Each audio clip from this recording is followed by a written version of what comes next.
this president, not a change in his policy, but from the previous presidents. He now says that this White House is no longer going to routinely release visitor logs showing who's coming to the White House, who they're meeting with, as President Obama did. And another interesting development this weekend, there were massive marches across the country, people protesting tax marches, people demanding that President Trump release his tax returns, as presidents have routinely since Jimmy Carter. And that was the subject of a tweet this morning from President Trump. Let's put it up on the screen.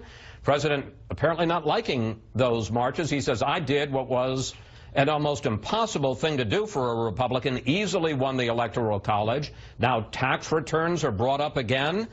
Jillian, this president apparently thinks transparency is overrated. Well, that's the message. I'm getting it loud and clear. But on both fronts here, with the visitor logs and with his tax returns, if I were advising him, I would say, Mr. President, bad news never gets better with age. All of this information will eventually be known. The White House visitor logs will be subject to FOIA requests in the future. We will see who came in and out of the White House, regardless of whether there were national security implications. That will be known.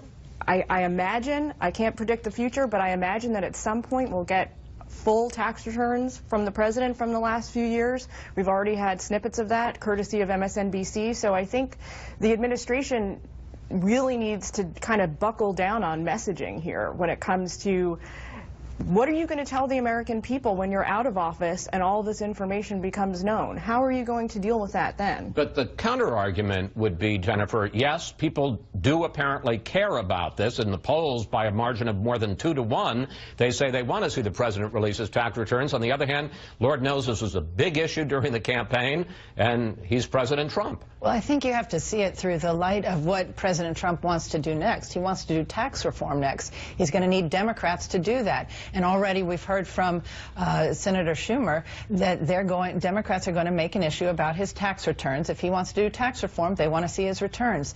I will point out that when MSNBC his tax returns from 2005, it did show that he had paid $38 million that year in federal income taxes. That was a rate of about 25%. It was higher than what Bernie Sanders paid that year. So it's hard to understand what he is hiding and why he is not showing these tax returns. The American people, Chris, don't care, as you kind of said at the end, about his tax returns. That's why he won. And what he does is he sets up with these fights a situation where the media goes crazy over something that the American people don't care about. Michael, that wasn't the media. That was tens of thousands of your fellow Americans taking to the street.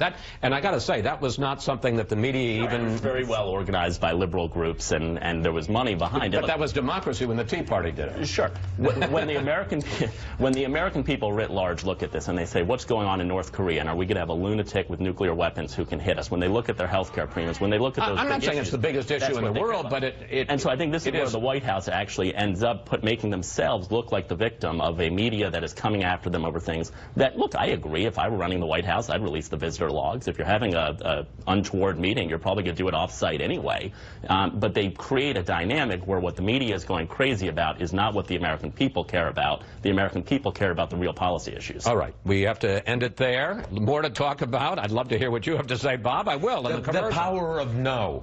Trump has just said no, and unless you can get somebody to give them to you, he wins. Thank you, panel. See you next Sunday.